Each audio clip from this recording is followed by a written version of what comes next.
People's Club. Oh, Deslobodo. Ndị People's Club odogwu. Igiligi adabụkwa n'anyụ odogwu. Igiligi adabụkwa n'anyụ. N'ọkụ si adị o. Igiligi adabụkwa n'anyụ. Ibe anyị nọ. Oluenu n'omume.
People's Club, Mamanu. People's Club, Amakanu.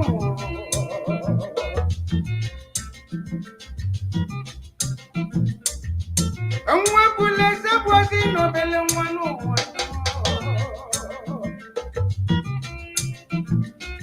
Anakwasaka fumatezeno. People's Club, Iputezeno. Na mwabora liri akwazi obele mwa. Anye kenebese national president yani. Prince Tai ike kumezombe. Ese onyema 1. Namichi.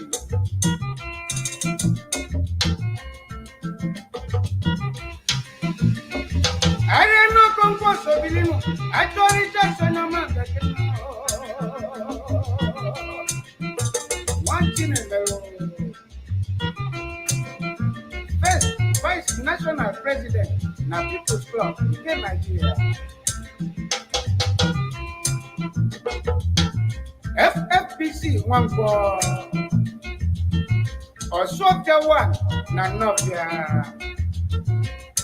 Second Vice National President People's Club in Nigeria. Odinkenke Mile.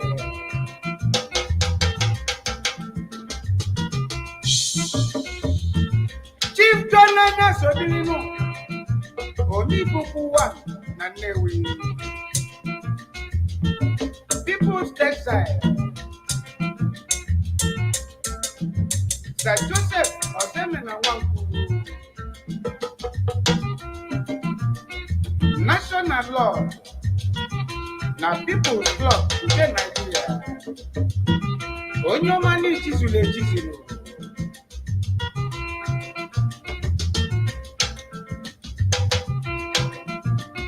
Chief Augustine Ilodibe,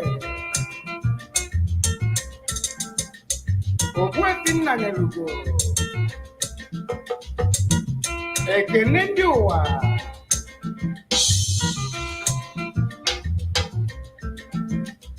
Chief S.N. Okonkwo, eze dị ọra mma n'alọ. National Petrol,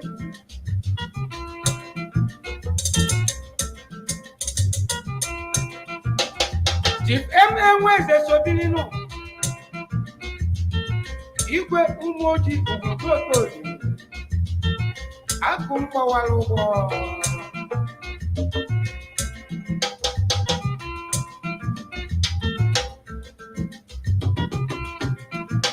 Chief C. Mo Obiora, Okome 1 na ndị izu ọgụ. Isokwa na ndị National Petrol Line.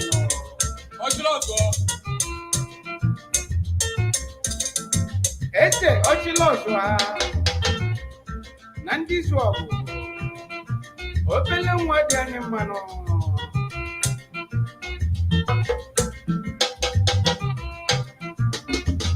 Ndị mmadụ ka anyị ji n'alụ na People's Club.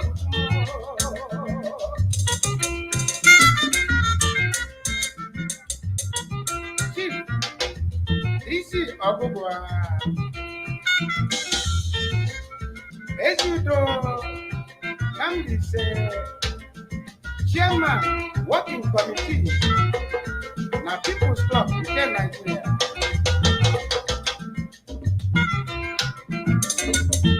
Chief Udeubaka Norifike, Igwe eze dị ọra mma, nna ochie ekene mụ.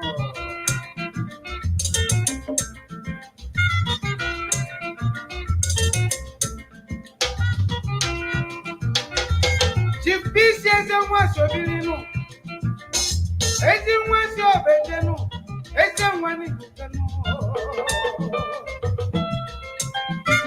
eze Okpoko 1 n'Ọba.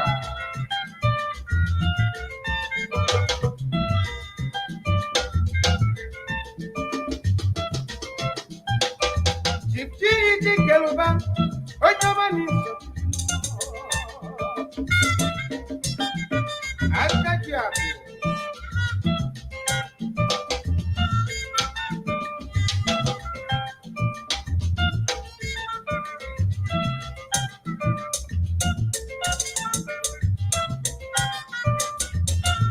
Barrister II Ekwerekwu, Assistant National Legal Advisor, Ifediora Mma n'Ọnịcha. Anyị ekenebeze Honorable Charles Akunwata Modelo, Akwilili Ojiora, Omenampo,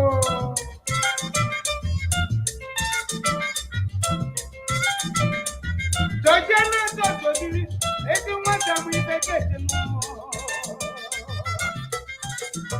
National State, Anna Solora, Okonya Sinobu Yakana Solo,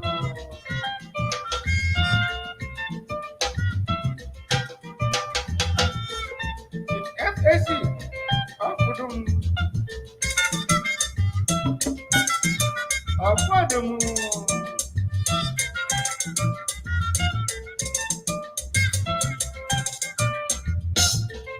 Chief Osi Driver, okay. Ese nwa mmadụ 1 na Nnobi. Onye ọma n'ochebe ndị bazụ na mmiri nọ. Nwoke dị mma.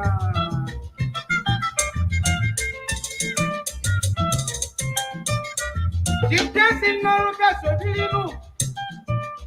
Nwa si ọka Jejenu. Dunu of people one. Not a if we die with Yaguazo.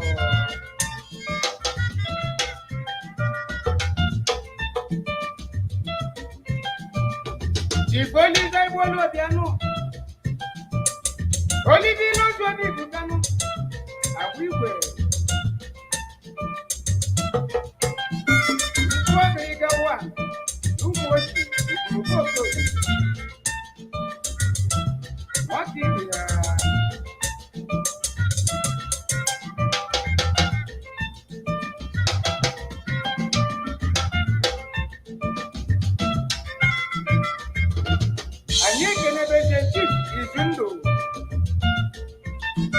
About one, okay. Honorable, if I need to go and then the Honorable Speaker, Anambra House of Assembly, Upper one, now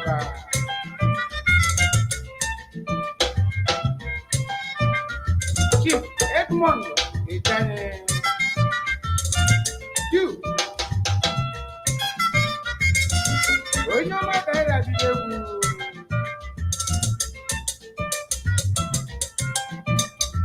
when you say, "Well, again, it's in one more chapter."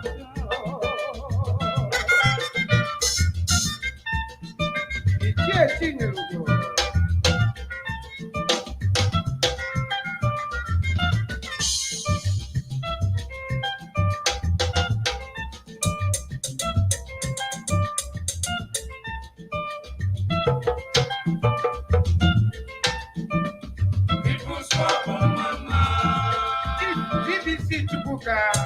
Isi mi wa numoji. People's Club on Mama. Esti ọ̀pọ̀ dẹ̀mẹ̀. People's Club on Mama. Alhaji ìjẹ́ ọkùn wa méjì. People's Club on Mama. Eo Udenze. Eze Odo wa. Namu Ifeke.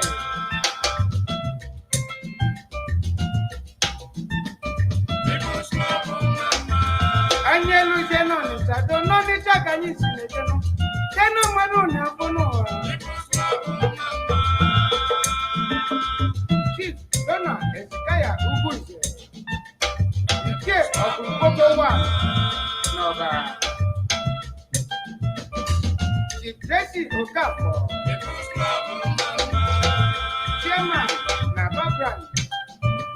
The chair Tinero.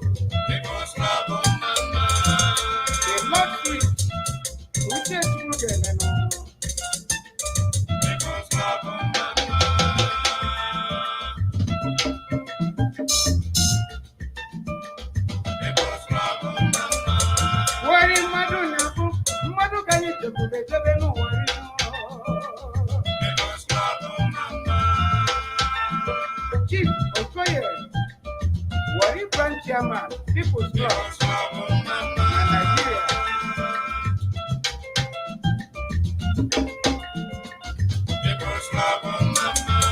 Fini Madonna Kuno, Aqua Polo.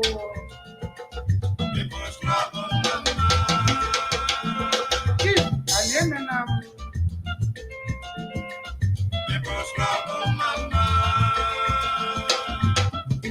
Na Madonna Prince Amadi President Port Harcourt branch.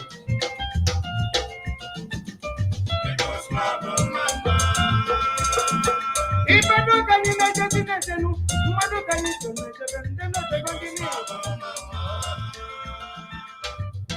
JM Kilan, each and one, nobody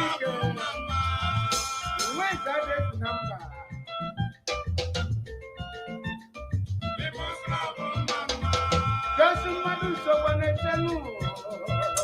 Only just telling us no feeling no.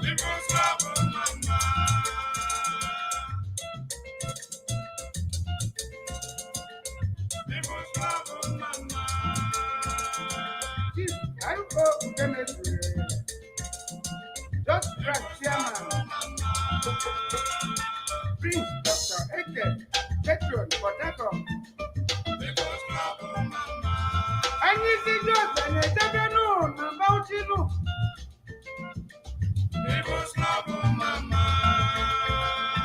G.O. Udemezue, Chairman na Bauchi.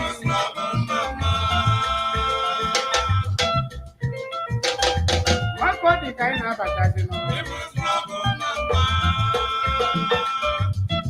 Chief Mbadoani Afụnụ, ibe anyị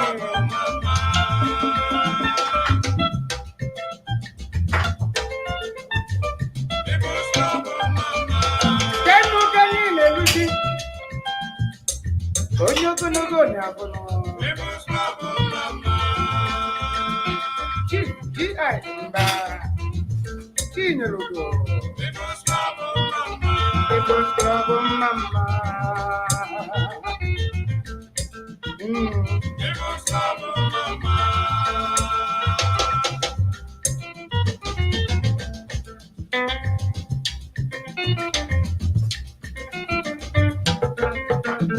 Kimbo Ugochukwu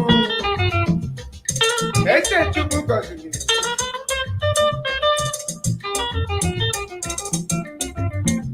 Engineer Tim Anyeche, Chief Engineer Onitsha Local Government, Madam Pero Ikeli, People's Queen, Ugobese, Chief Onyudo, Petron, Nwasi Ogideze, Emmanuel Okafor, Nwanne Eliakụ, Kareli Adeli Onwefano, Right Time, FC Bodoku Okeke, Apata One na Nofia, Luke Agwati, Igwebike,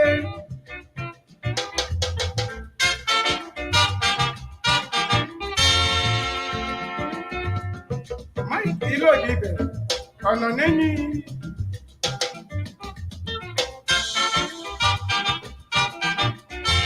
People's Club Americano, Nkwanye Iwele Nwetanu, Ibanye Nalu Norikanu.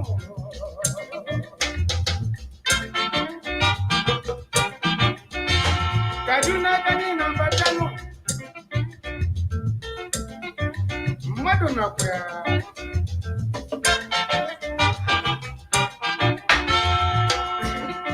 Chief FM Okoro,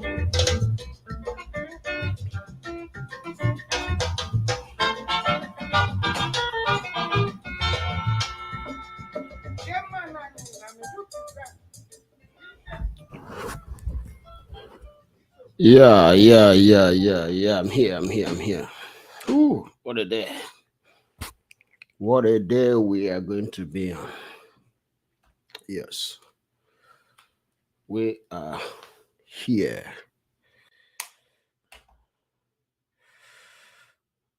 Yeah. Fully charged. So let me.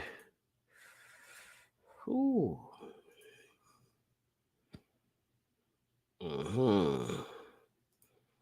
Let me also see what happened.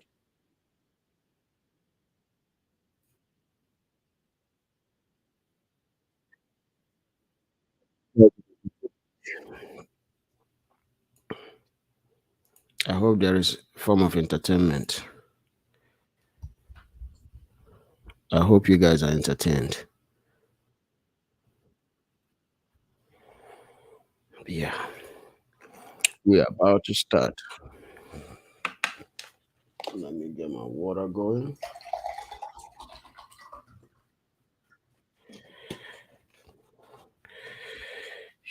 Oh, yeah.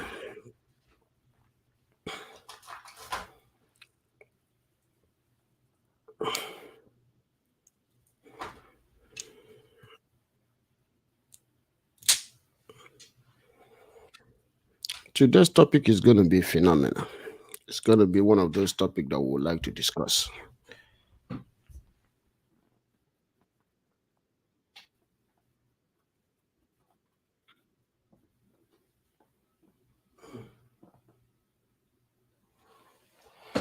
Okay, let me focus it and make sure it's focused.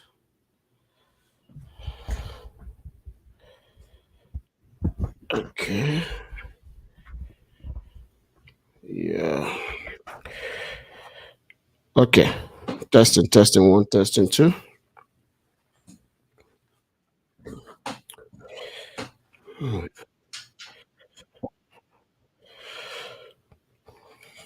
Thank you, thank you, everyone that waited and are back.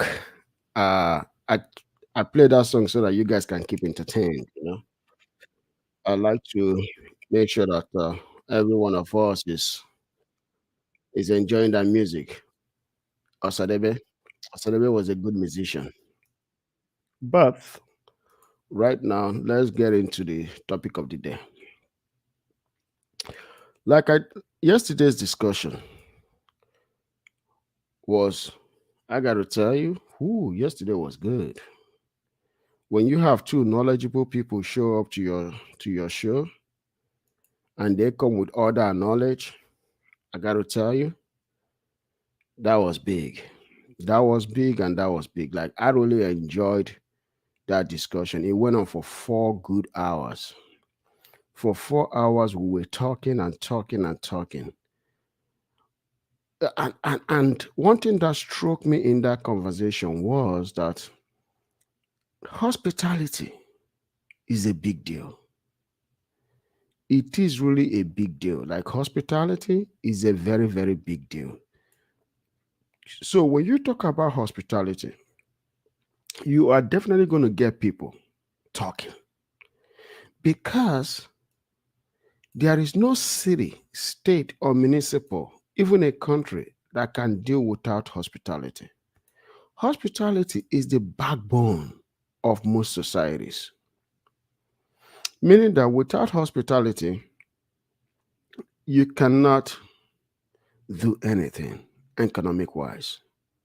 Your economy has to strive on the amount of people that visit your country. Meaning that if you don't have visitors flocking to your country, you're not going to have anything. You're not going to have an economy. In fact, your economy is going to be mediocre.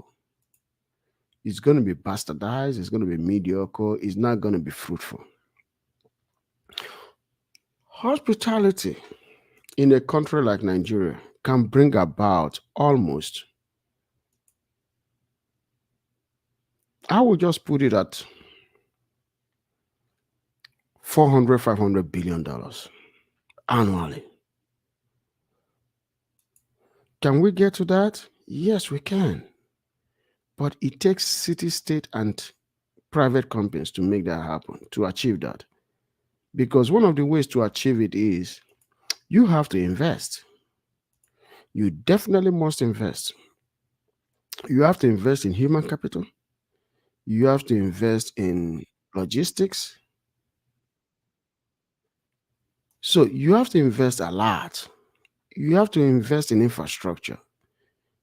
And one of those infrastructure that you have to invest in order to better your hospitality is the topic for today.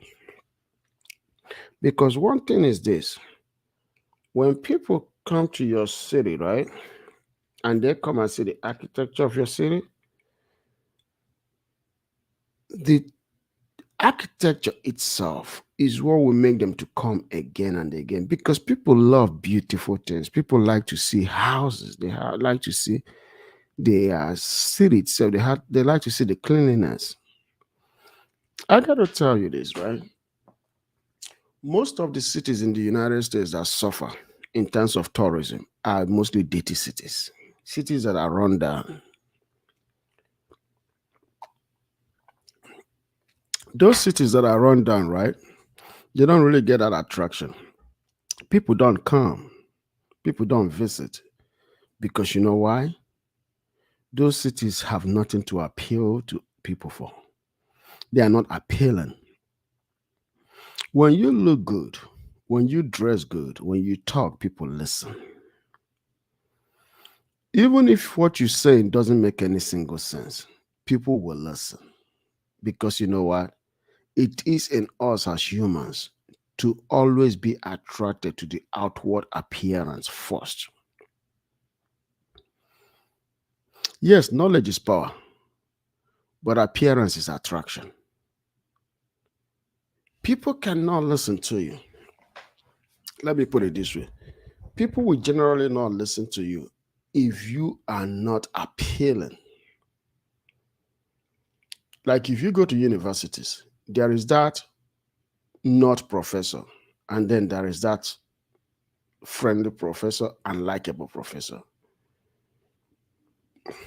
The not professor, most people don't want to come close to him because sometimes he might be dirty, he hasn't brushed his teeth. You know, the aroma from his mouth is just, it's just unattractive, man. It's unattractive. But then look at that likable professor. He might not know everything he's talking about, but his relationship with student is good. Students like him. Students gravitate towards that professor because you know why? He's knowledgeable enough, but he also dresses good. The same comes to hotels. You might not have the best customer service in a hotel, but as long as your hotel is always neat, clean, and at spot, people will always allow those little things go by. They will just allow them, go by. They might not really worry about those things because those things to them is something to just, overlook. But if your hotel looks bad and just a slight mistake can, can get everybody pissed off. In fact, you need to call police. You have to throw guests away. And it's not good in any hotel if you have to eject a guest or you have to eject multiple guests. It doesn't look good for you. You have to find a solution to that calamity right away. In fact, if you have to fire one or two employees right there, right that moment, you got to fire them. Because you know what? Those are not things you take for granted. They are not things you take for granted whatsoever because they are very, very fundamental to your to your company, to your growth, and to your revenue. So things that affect your revenue are not things you play with. Not at all. Those are not things you play with. You have to take them very serious. You have to take them very, very serious. So corporations do take things serious. Corporations understand that revenue matters. Because with revenue, you get to pay dividends to your investors.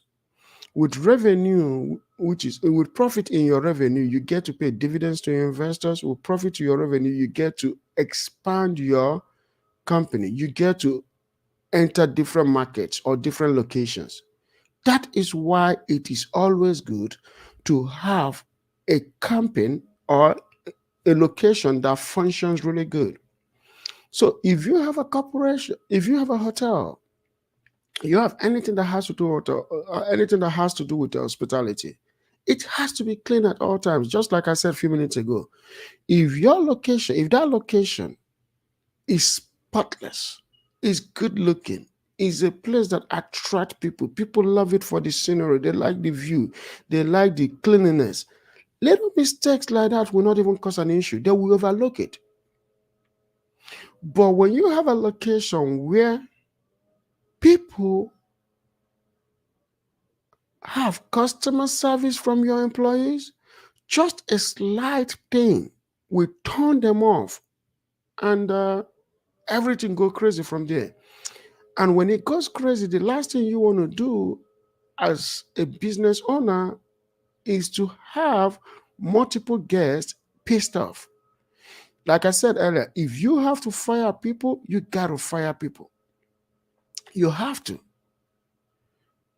Because those commotion, you don't want them to make it to the front page. You don't want it to be, you don't want him you don't want it to make it to people's ears. You don't want it to appear on internet. You don't want any posting any video clip of your establishment going crazy on the internet. So that's why you have to do whatever it takes to make sure that your corporation, your establishment is always clean. People come to cities not because they love your city. They come to your city to visit because your city is clean. So having a clean city is very, very necessary. It's very, very paramount that your city is clean because of business establishment in that area. If you are able to keep your city clean, you will be able to make businesses to come and establish. And if businesses should come and establish in your city, that brings about revenue. And when revenues are up, guess what is up? That is what every city, every state wants. Tax. Tax revenue is up. Tax revenue is up. So tax revenue is the most vital revenue in the book that keeps a city running, that keeps a state running, that keeps everything in that state functioning. So today's discussion is going to roll in from hospitality to tourism. Tourism. One thing about tourism is this.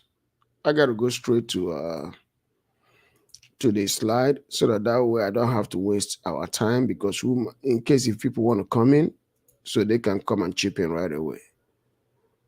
So tourism, right, is very, very essential. Tourism is what shows that a state or a city has historical attachment or have history behind it, or there are events that may have taken place in that city or in that state years back. And tourism is one of the biggest revenue. When tourists come to your city, one of the things that tourists do is that they go to sites. They want to see what is it in that city to do. What is it in that city to see? And I got to tell you, it's very, very essential that cities are developed around tourist attraction. It's very, very good. So here we are. I got to take this out because that is not the beginning. So here we are. Anambra State tourism. Tourist attraction is the symbol of one's past and history. The monuments, art, sculptures, archaeology, natural phenomena, to say the least, form as places of attraction for towns, cities, states, and countries. This can also be sources of revenue for the host. Visitors flock to these destinations around the world to visit and have a encounter with nature. Global sites like the pyramids in Egypt, the Stone Lay in England, Victoria Falls in Zimbabwe, Kilimanjaro and Zanzibar in Tanzania are some of the places that attract visitors for tourist attraction. Eventful locations can also be tourist attractions, such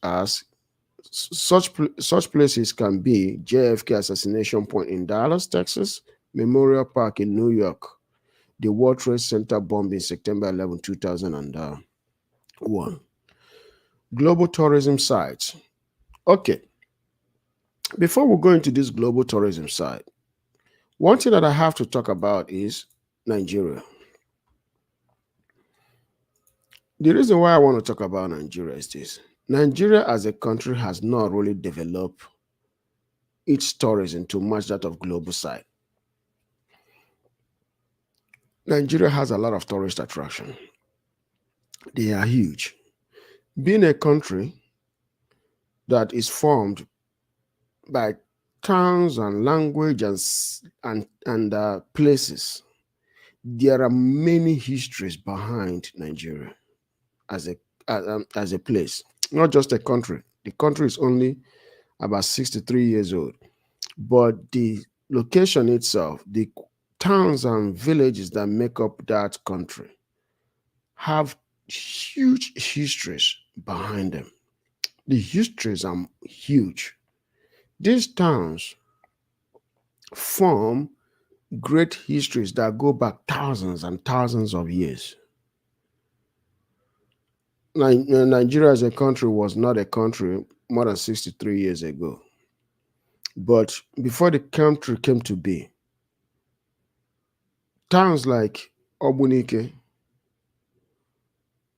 towns like, that's Obunike in eastern Nigeria, towns like Enugu, these are towns that have been there for more than 6, 7, 8,000 years ago and beyond. They have histories. They have archaeological sites. They have points that tells you the true story of that region. So, going back to what I was saying, global tourism site, visitors flock to these destinations around the world to visit and have a contact with nature. Global sites like the pyramids in Egypt, the Stone Lake in England, Victoria Falls, and all the way to September 11. I've read that. No, I've not read that. Yep, I've read that. Global tourist site, Egypt. Under construction approximately 3,200 before Christ, the Pyramid of Giza is believed to be one of the early man-made and engineering phenomena. Located on the west bank of River Nile, Giza, in northern Egypt, it was designated a UNESCO World Heritage Site in 1979 as one of the oldest sites on Earth, with its marvel. Let's see right here. With its marvelousness,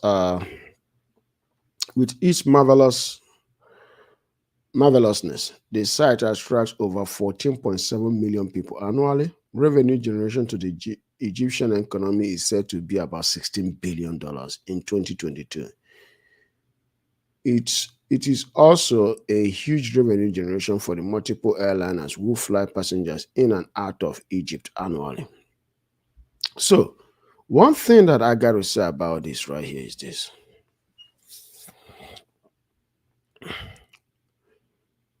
Look at the benefit.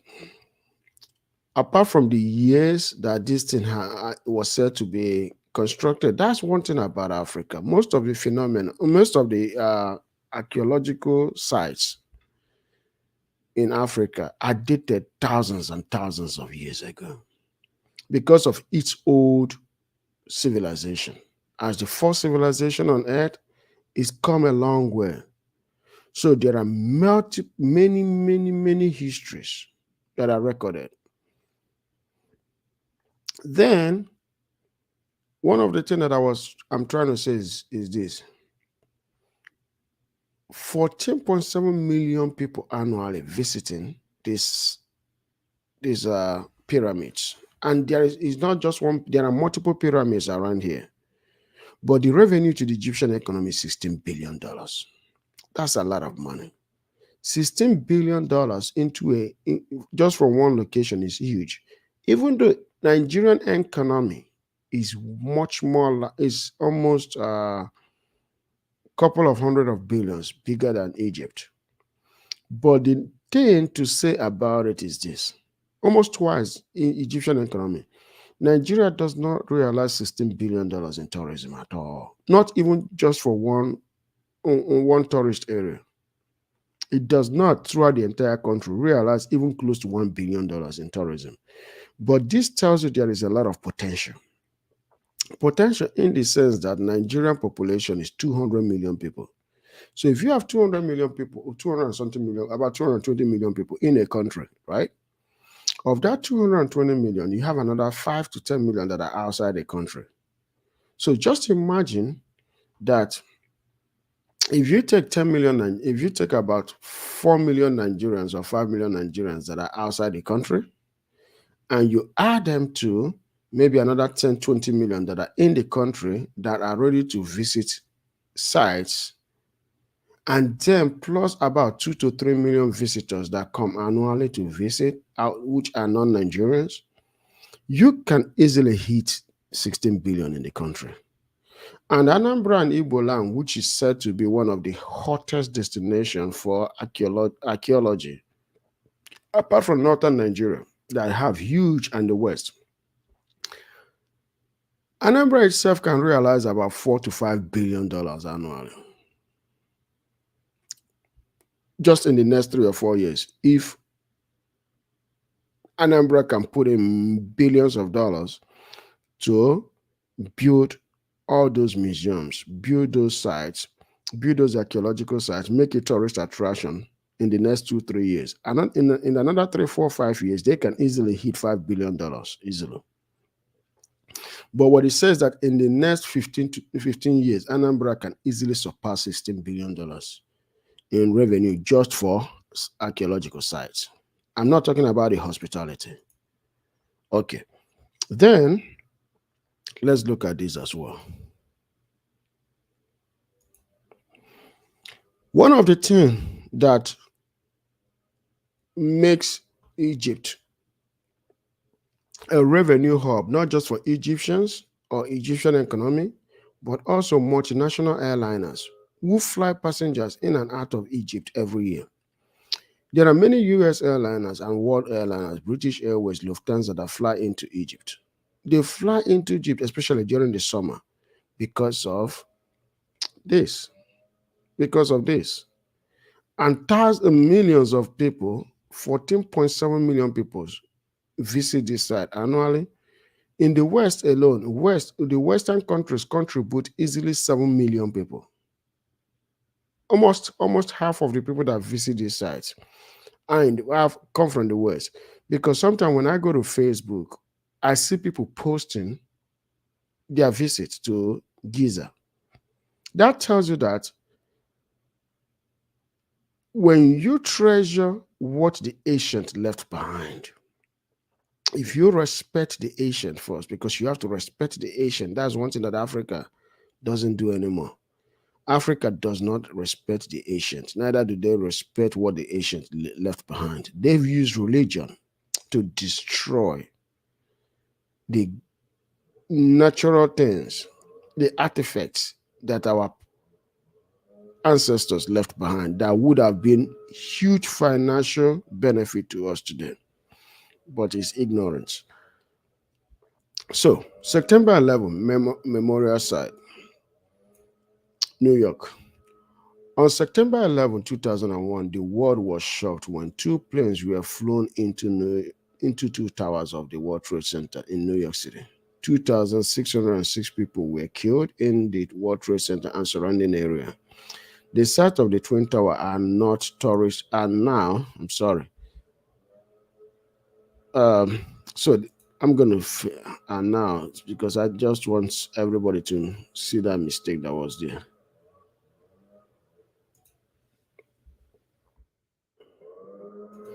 Are now tourist attraction for the city of New York, and unfortunately, a revenue generation.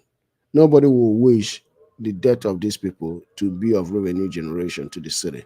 Unfortunately, it is. The city, state, and federal government have designated the area to be of historical importance. Millions of people come there annually to lay flowers, wreaths, and step foot at the site of such inhumane acts. So, even though we are most of us, or we all remember September 11, 2001, when we woke up from sleep, depending on where you are around the world. I wasn't here. I was in Nigeria.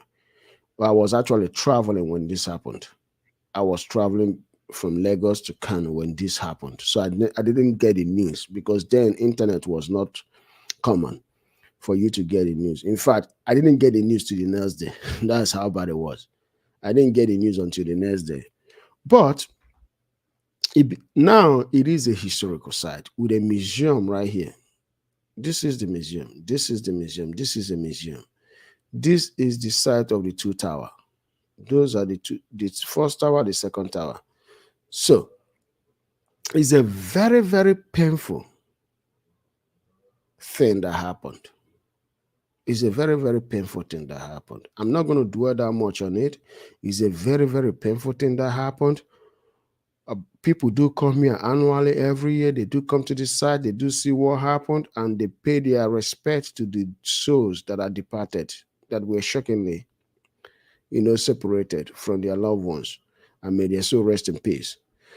Then there is Stonehenge, England. This is a natural.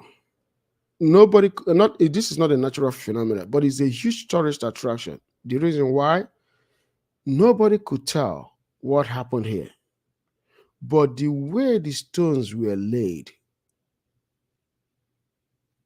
are just phenomenal. But guess what? People flock here annually in huge number to come and see what man can do without the aid of technology. Lifting such a stone, putting a stone on a 12-foot high stone. Like these stones are about 12-foot high. But how they lay those stones on there is still mystery to people. Then Victoria. Victoria Falls, Zimbabwe. This is the beauty of Africa. Beauty of Africa. But guess what? One of the least developed area, but the revenue generation for the government of Zimbabwe is still huge. People flock into here from around the world to come and see this beauty. It's very beautiful. This is one of the 7 wonders of the world. Anambra tourist attraction. River Niger. The first River Niger. This bridge, I don't know who amongst us have been to the eastern part, but I got to tell you, whenever you go over this bridge, or if you go over it for the first time, it takes your breath away. I know that this bridge right here, if you go past it, is a city that is very dirty. But guess what? The bridge is magnificent. It's a historical bridge built by Julius Berger, but is a historical bridge. It takes your breath away. Now there is a second bridge being constructed just next to it. So what I'm going to do right now, in order to give you guys the view of what it looks like, I'm going to do this. I'm going to open up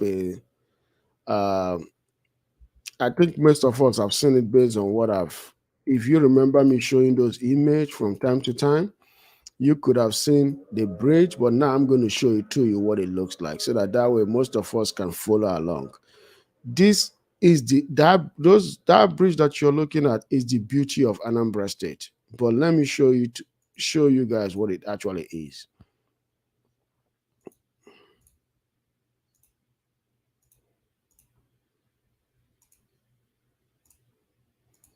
So this is it right here. This is it. That is the bridge. It's so bad that Google 3D doesn't really show this bridge as much as it's supposed to, but this is it right here.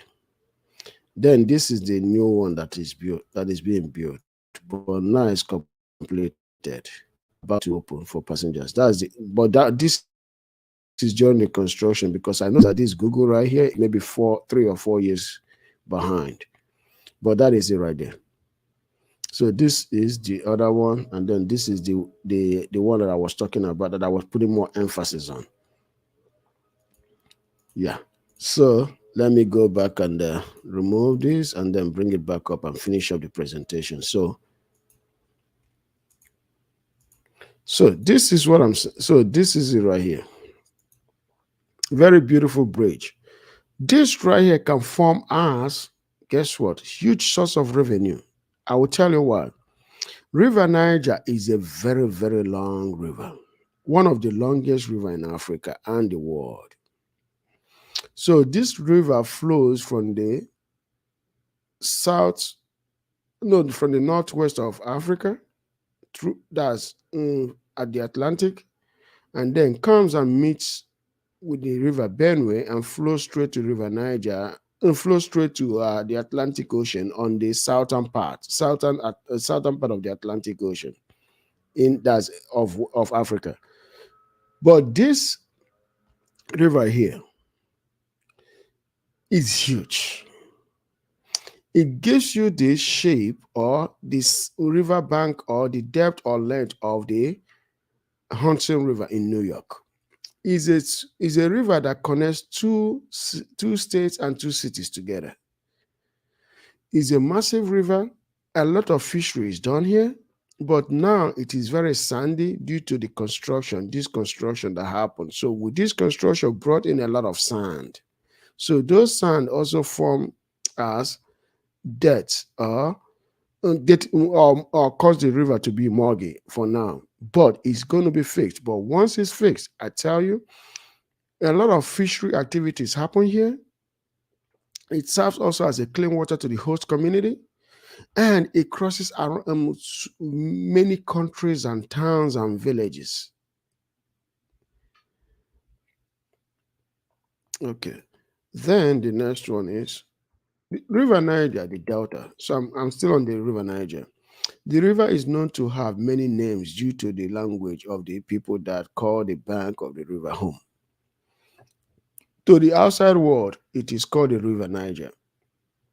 To the Igbo speaking people in the area, it is called Oshimile. The river flows from the Atlantic Ocean of the northwest of Africa, intercepts with River Benue in the middle belt of Nigeria, and flows down to the South Atlantic of Nigeria, forming a delta into the Atlantic Ocean. It is also a source of revenue for the local economy due to fisheries, transportation, and source of water for various communities. Nigerian revenue laws are in the billions due to the fact that the government has no foresight on how to utilize the economic potential of the river. Fishery companies can utilize the area and a fish production. Tourists can be ferry up and down the river to see the towns of the banks. Multiple cities can call the river banks home. Hydropower generation to supply over 50 megawatts will be actualized. I'm going to focus on from here down. It's a source of revenue for the local economy due to fisheries, transportation, and source of water to various communities. If you look at the River Niger right now, it's sandy in some ways, and in some ways it's not sandy. The river still flow. It's just like, but this after being drainaged can ferry people around it. And due to that, what this river will do is this: communities here can develop and people can dock, boats can dock here, and these communities will benefit immensely because people will come here to eat. Visitors will go around to visit the neighboring towns, see what the neighboring towns are all about, and see things that happen and participate in their cultural activities during visitation. With this being drainaged, will attract a lot of businesses in that area. Multiple cities will develop around the river bank because remember, this river bank right here is a natural phenomenon. But also nature itself is preserved because of the green grasses. Look at the beauty of this area. Look at the beauty. The towns are cool. No, yeah. So Nigeria loses billions of dollars are lost here because of undeveloped activities. There are multiple activities. A lot of companies, factories, corporations can call here home. I'm not talking about corporations that will pour waste into the river. No. I'm talking about corporations can call here home, but not production corporations, but regular corporations like fisheries can call here home. Meat companies can call here home. A lot of fishing activities happen in this river because of it has lots and lots of fishes that are here. Then it can also be used for power generation. You can have a lot like anything from hydropower generation to wind power generation because of the wind effect of this area. There's a lot of breeze that go through here, so that will also help in utilizing these lands as on wind generations. That's wind generators can be placed here. That's windmills can be placed here in order to generate electricity. The Obunike Caves. Obunike Cave is one of under constructed and great natural phenomena that its potential for revenue generation has not been exploited. Yes, this cave right here is massive. This cave goes in almost 3 miles. When you go into this cave, it's deep. Wide in some places, very narrow in some places, can barely let somebody with almost 2 feet wide shoulder cannot walk. You have to walk sideways to walk through it. It has a lot of beautiful animal, I would say not animals but birds inside it. So yeah, snakes, I don't know. I've not heard about anybody complain about snakes, but it's a very beautiful cave. People, I'm looking forward to go visit there because I tell you, you got to have the energy to go through that. This is beautiful. Located in Obunike and surrounding towns, is a wonder of the world. History said it is one of the religious and cultural sites in the world. Like this place is a lot of religious activities do coordinate here. Like some people with some type of beliefs or superstitious belief will come here to pray to the ancestors and God for spiritual connection and prosperity. So this is a beautiful site, and I got to tell you, like if you look at the way it is, this needs improvement. It needs development. One thing with Africa historical site is underdeveloped. Like I said, it's underdeveloped. When it's finally constructed for global tourism attraction, it can generate over $3 billion for the Anambra economy. Yes, it will. Like when you look at it right now, it's neglected. But this is the most popular cave in Nigeria. The cave that everybody talk about, but but many people don't visit it because it's not it's not advertised. There is nothing around. Let me just go to the next one, which is here. Restaurants, hotels, airport, museums are few of structures that needed to be built around the cave. Airport, I would say airport is already achieved, but restaurants and hotels, museums, these three right here are very important to be built around this cave because it's going to be of huge revenue attraction, especially during Christmas period and Easter and during summertime. It can form as a huge revenue generation for the eastern part of Nigeria. Rainy season in the east is very long, but people love to travel to historical sites during rainy season because of when rain happens. There are people that have spiritual connection to that. Then Owerri Azukala, part of Obunike Cave, Owerri Azukala waterfall is a natural wonder. It is one of the waterfalls around Anambra State. Its, its clean water is a source of drinking water for the community. Let me just fix that and say for the community so that way. I like to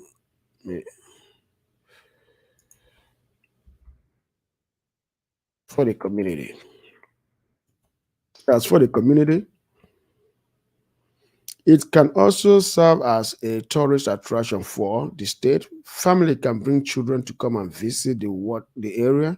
Anambra State and Igbo land is blessed with a lot of waterfalls that has also served its host community as a source of clean water for thousands of years. These waterfalls can be developed as a tourist attraction for the state and hence a source of revenue for city and state. I got to tell you, my hometown, Oba, we have almost 3 waterfalls. No, no, not waterfalls. I'm sorry. Three spring water. These waters come out of stones, and we go there and fetch those water. And I got to tell you, those waters have been coming out of those rocks for thousands of years.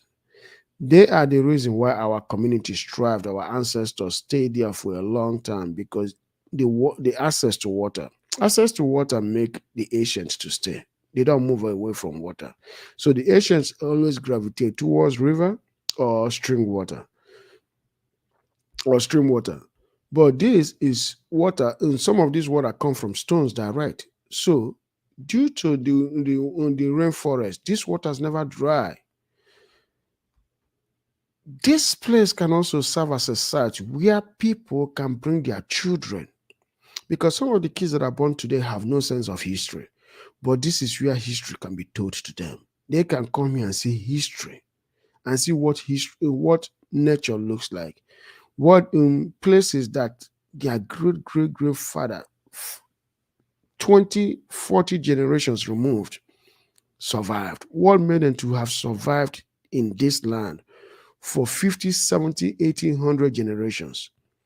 This is what keep them going. So this can serve as a huge point of attraction for many of our people. They can come here and see what a phenomenon this is. Like I said, Anambra has to develop these things. They have to develop these things because these things pay for themselves. The state doesn't even have to worry about the revenue generation, because in less than 5 years, they have recovered the capital infused into this project 2, 3 times already. And another thing again is Igbo.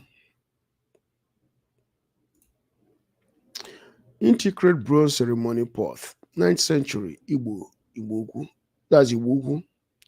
This is a very old sculpture. It's an intricate bronze. When the British came, they were surprised how this was achieved. But I got to tell you, AutoCAD engineering softwares did not do this.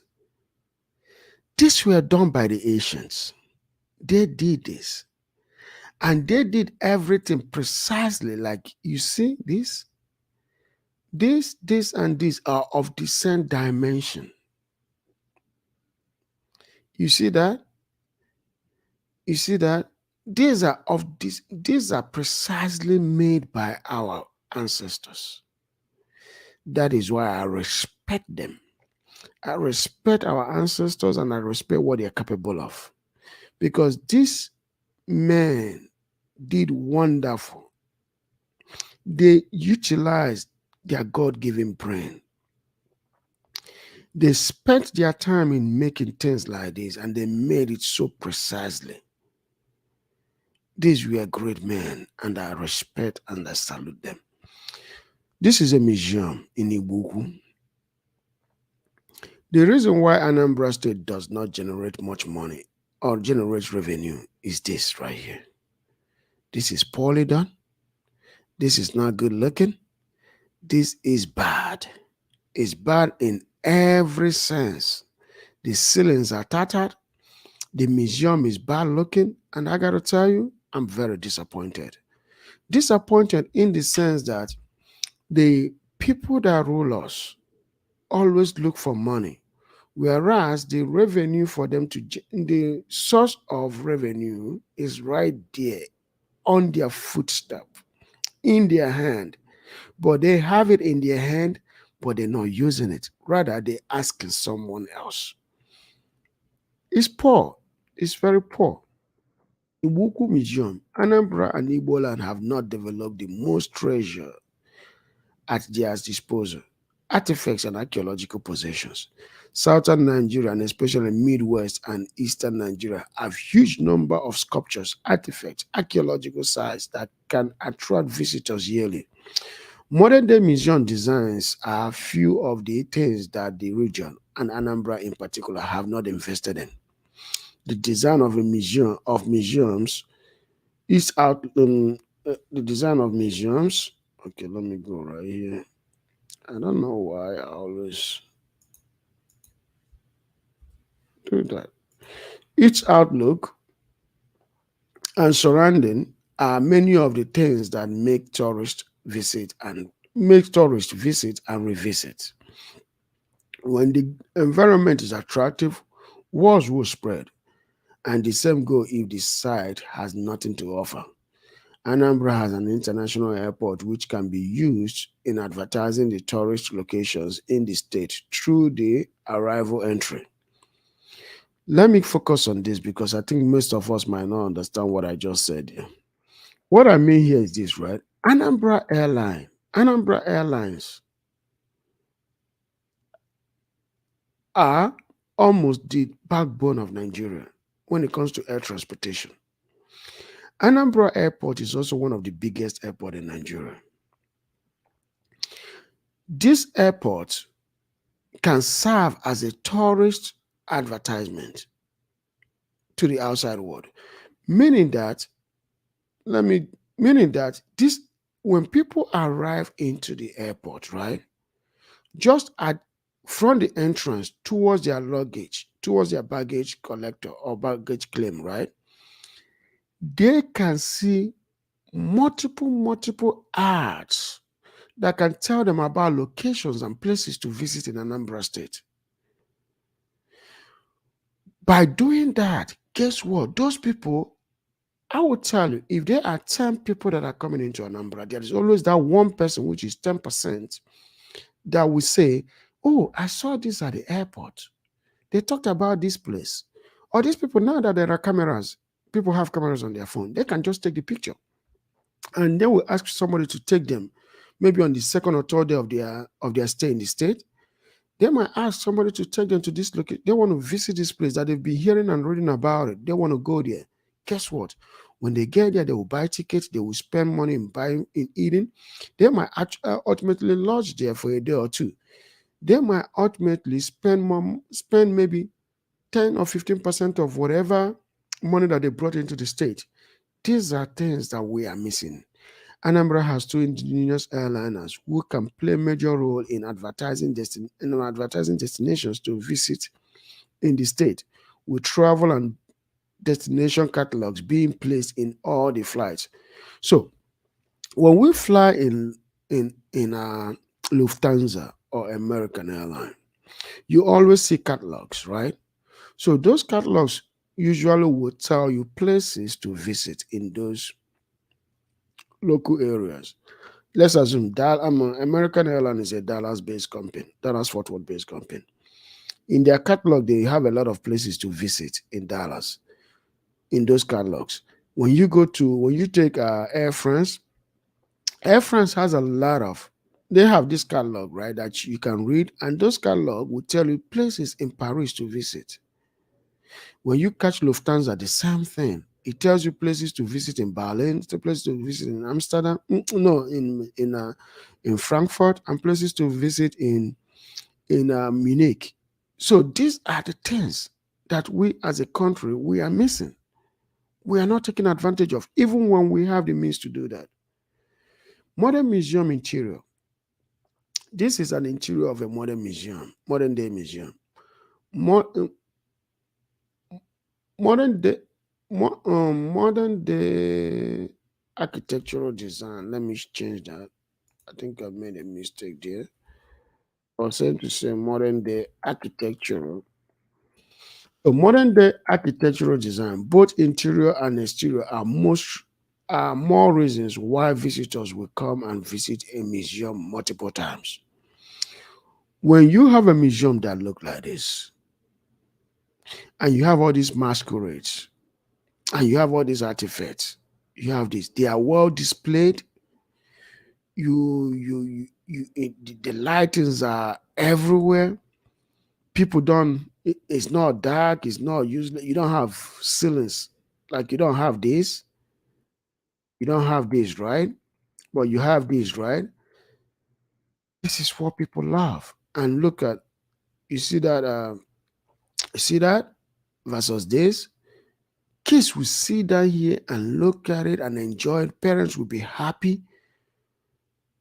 That's how respect. That's how people appreciate what the ancients left behind by what the contemporary are doing what the ancient left behind. That is how people appreciate their culture. The reason why our culture is not appreciated today is because there is nothing to go by. Nothing to go by. That is why you have people today not respecting the culture because the contemporary are not doing anything to make the culture attractive to the masses.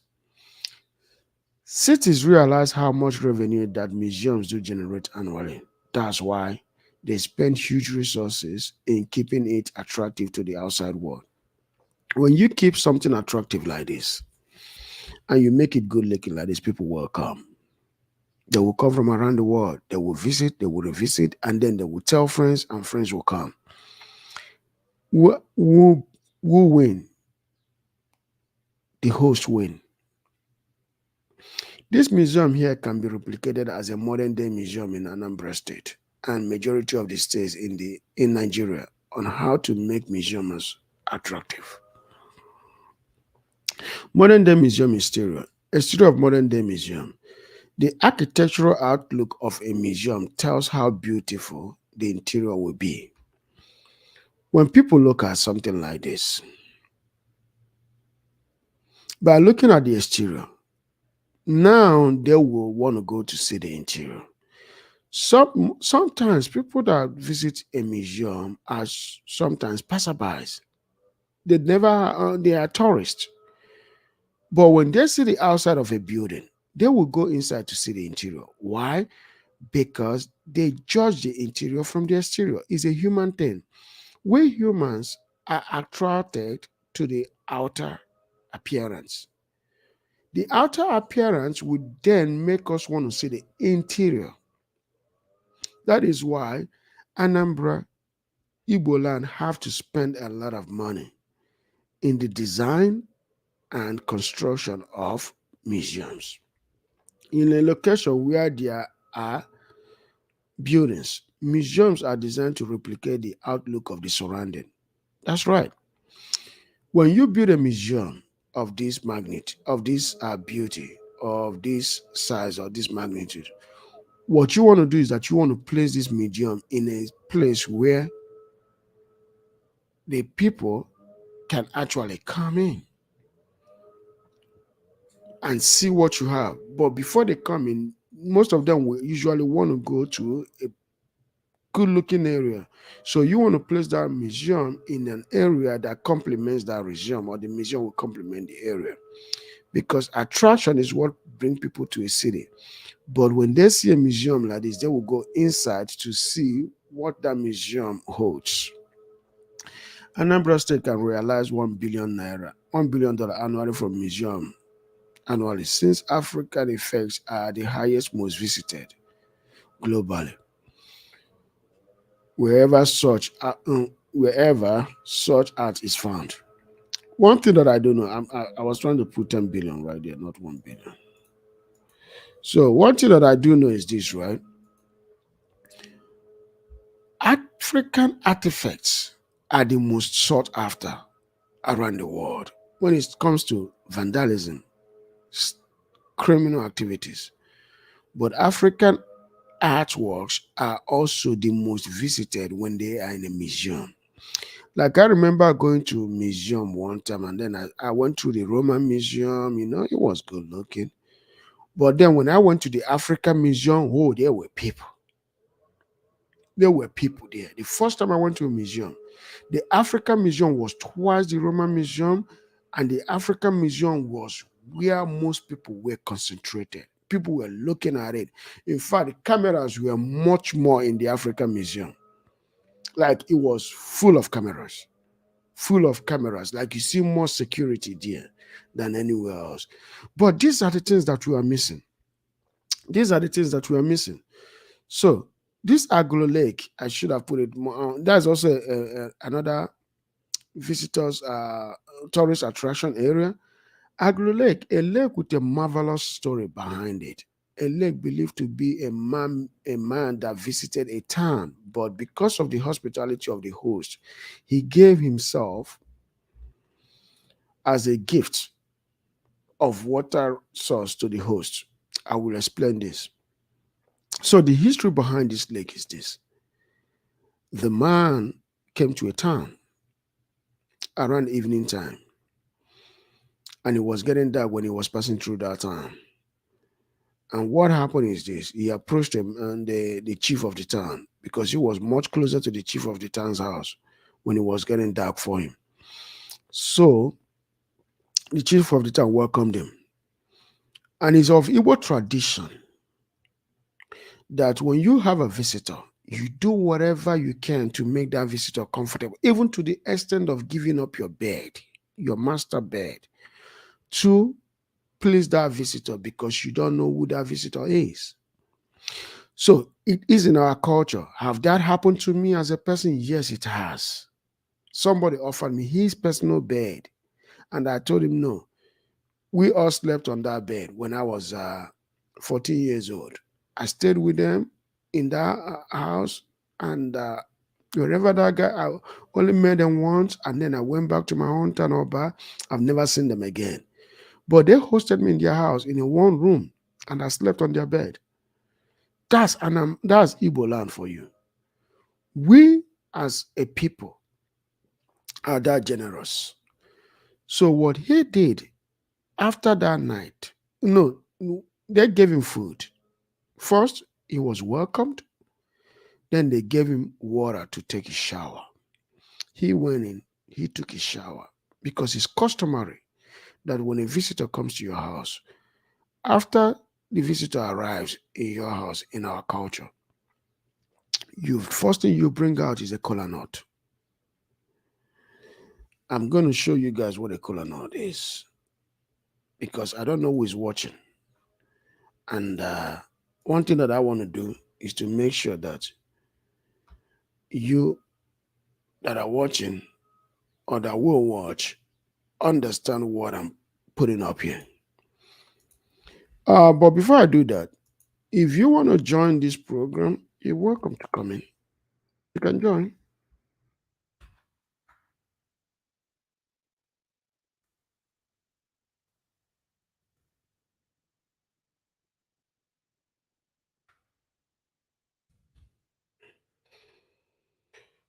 So let me go back here. I gotta show you people what kola nut is for those that don't know what it is.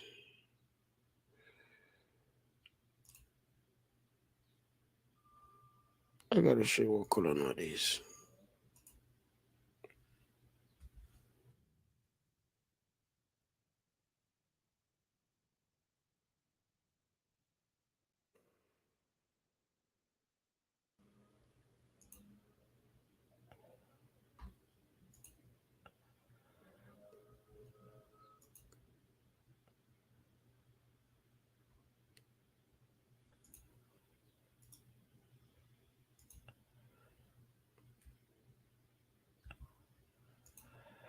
Okay, so this right here, right? So what I'm trying to do basically is to show us what kola nut is, because it's very important that I show us what something is, so that way some of us can know. So this right here is what we call kola nut.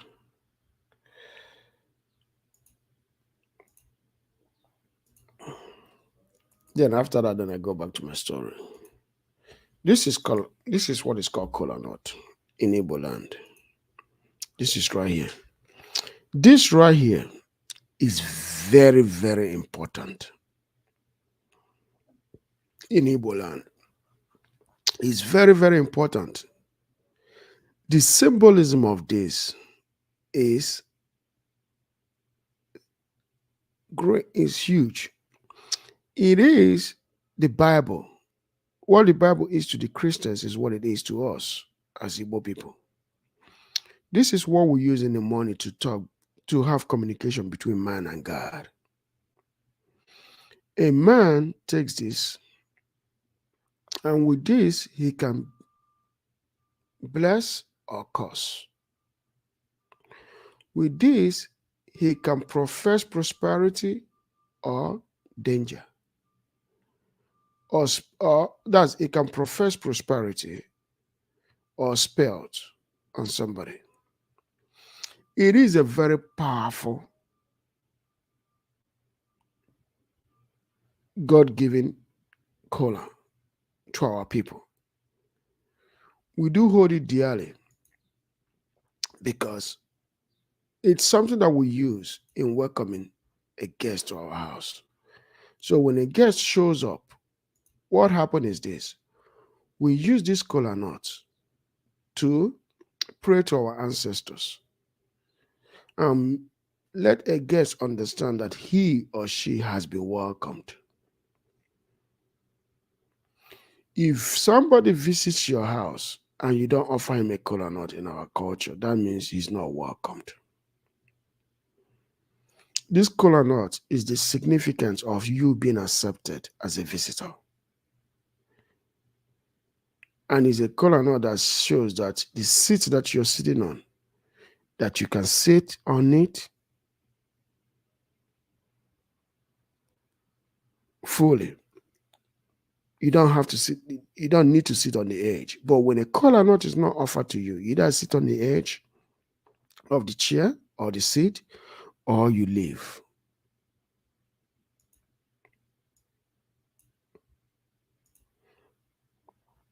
So going back,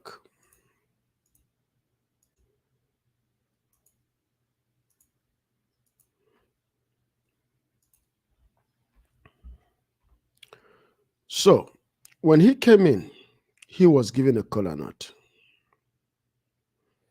and then the palm wine. So the kola nut, which signified of his acceptance to the community, to the uh, to the to the chief's house, enabled him to understand that yes, he's being welcomed. And he sat down. And you know what happened after that? They both broke the kola nut.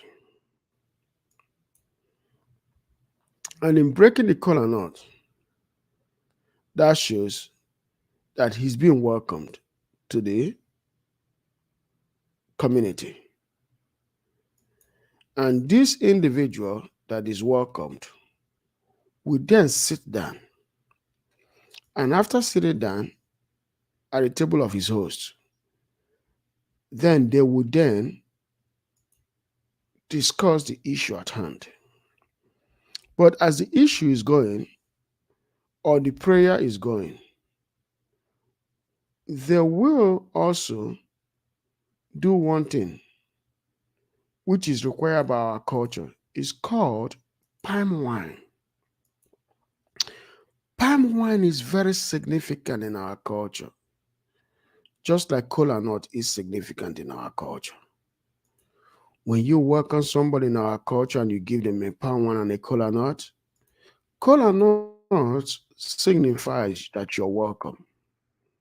But palm wine is something that you use and then drink and celebrate of you being welcomed. And then discussions and communication with them foster. Palm wine is one of the most symbolism of our people. The reason why I'm saying this is that culture is always of significance. So now I'm going to show you something. I will show you what a palm wine is. Because this is the basis of our culture. Okay, let me show you right now.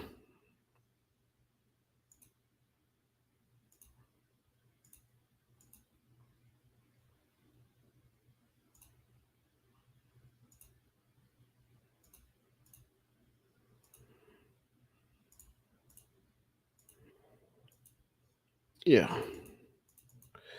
So this is palm wine right here. This is palm wine. People will drink this. It comes down from the tree. I will describe it on a later program. So what we do have basically is this, right? When he came in, then he drank the palm wine. So when he drank the palm wine, that signified right away that he, as a visitor, has been accepted. Then what happened? He then drank the palm wine, and then he ate. He went and took a shower, came back. Then they served him food. He ate, and he discussed. He had conversation with the chief. After the said conversation was over, what did he do? He went to sleep. Woke up the next day. The chief was waiting for his departure. Then he approached the chief and told the chief that he had no place to stay. He doesn't have a home.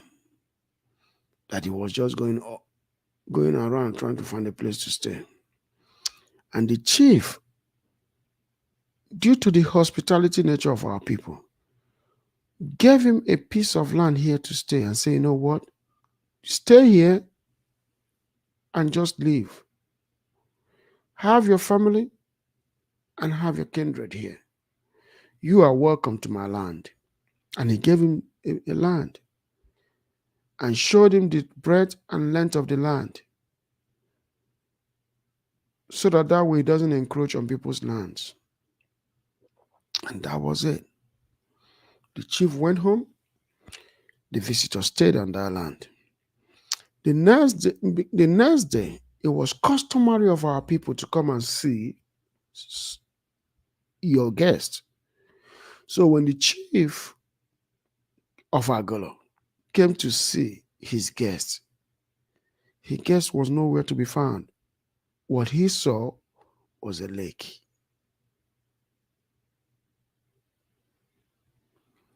This is what he saw.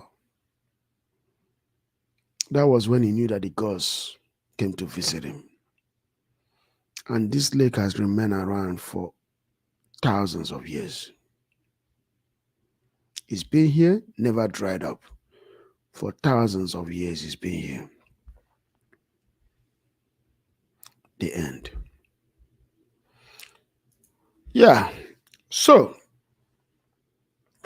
that's the thing about stuff like this. Like I've been saying, Anambra has a lot to offer. As a people, we have a lot to offer. As a community, the riches is huge. Igbo land has a lot to offer. The Igbo people and the people of Eastern extraction of Nigeria have not developed their place. The reason why I'm saying this is this. There is a need to not waste time or not waste resource, but develop your resource and develop your hometown, develop your region, because the development that happens in your region contributes to the prosperity of Nigeria as a country, because it is paramount that every single region in Nigeria develops. It's good that every region in Nigeria develops. That's what I want. That's what I'm hoping for. Everybody should develop their region because, number one, it contributes hugely to the economy. It contributes hugely to the economy. So Nigeria as a country can develop a lot. But it can't develop when a lot of people are not playing their part.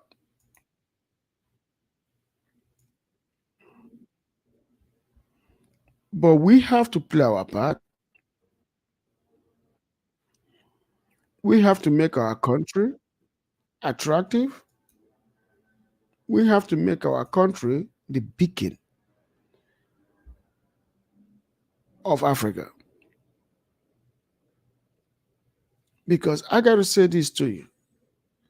Nigeria has what it takes. Anambra has what it takes.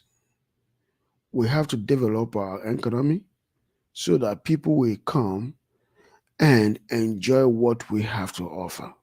We have a lot to offer, and we can offer a lot. We need to offer a lot. we can make it happen because you know what? We have what it takes to make it happen. Our region is vast, is rich in so many resources. The richness in our region is not to be compared, not to be rivaled. Yeah, if you want to come up for this discussion, I've just posted the what do they call it? I just posted the let me enter this real quick. I just posted the link. If you wish to come up, you can come up. So the resource, if you wish to come up, you can come up. You don't have to be on camera if you don't wish to, but let me post the link if you wish to come up to join. I'm posting the link. You can come up and join.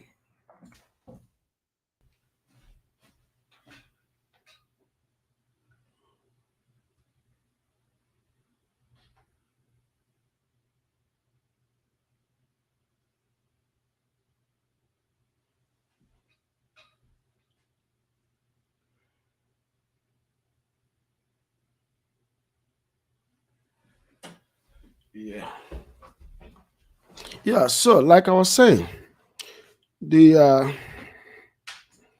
the region is the region has a lot to offer. It has a lot to offer to Nigeria. It has a lot to offer to the people. It has a lot to offer to the community. Yes, the region do have a lot to offer. Nothing is lacking. Nothing is lacking at all. So, tourism is one of the backbone of our economy. But tomorrow, I think tomorrow, I'm hoping for tomorrow. Tomorrow is Thursday. Yeah. Tomorrow I will be discussing something very important. I'll put it this way. Most of the discussion will take a shape tomorrow because tomorrow we're going to discuss manufacturing. We're going to start with manufacturing. So manufacturing will go on for almost a whole week because manufacturing is the backbone of our economy. Manufacturing is one of the things that we have not tapped. And manufacturing, as long as I'm concerned, will play a major role in the development of our region. Starting tomorrow, I'm going to be discussing manufacturing in Anambra and Igbo land, especially Eastern Nigeria.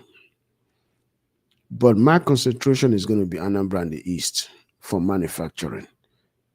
I'm going to discuss a lot of logistics of manufacturing. But as today's conversation ends on tourism, and yesterday was hospitality, it has capped the hospitality discussion that I've intended to do. But the manufacturing itself will be my focus because Anambra and Igbo land are very industrious. They are very, very industrious. So therefore, I know that when I discuss this manufacturing, which is also my area of expertise as a mechanical engineer, I can elaborate deep into it. I can talk about so many things that can be done, so many sectors, manufacturing sectors that can be done to, to better our society. Over 5 million Nigerians can get a job if our manufacturing sector can be developed. The problem, the youth unemployment in Nigeria is as a result as manufacturing. That's it. It is as a result of manufacturing because every sector of an economy is tied to its manufacturing sector. They all have direct and indirect correlation to the manufacturing. So tomorrow or next, I don't know if I'm going to start it tomorrow because I might need a day or two to set myself up for that manufacturing because it's huge. It's not something that can just be discussed and then that's over. No, I'll break it into 45 minutes presentation and hours of discussion because it will cover and cover for days and weeks. For days, I'm looking at 3, 4, 5 days of discussion in manufacturing, but it is the basis of this channel. Manufacturing is the basis of this channel. I would have put it at the end. If I can, I might put it at the end of this initial presentation. But I wish to discuss it now because there are other things that will be discussed after manufacturing. Because youth unemployment in Nigeria, like I said, is as a result of unemployment, is a result of manufacturing. So tackling the manufacturing aspect will bring about a whole lot of employment opportunity in the country. So thank you so much, guys, for listening. I'm going to end the discussion for today on tourism. And if you can share this video with your friend, share it. Yeah, share with a friend. And let's go from there. Because this video right here will give people idea of aspects of the country of the state or cities to visit in Anambra to be able to experience these things that I discussed. But that is the end of the program for today. But tomorrow, like I said, manufacturing will be the next topic for tomorrow. So thank you so much, guys, for listening. And may you guys have a wonderful night and a wonderful day. Bye-bye.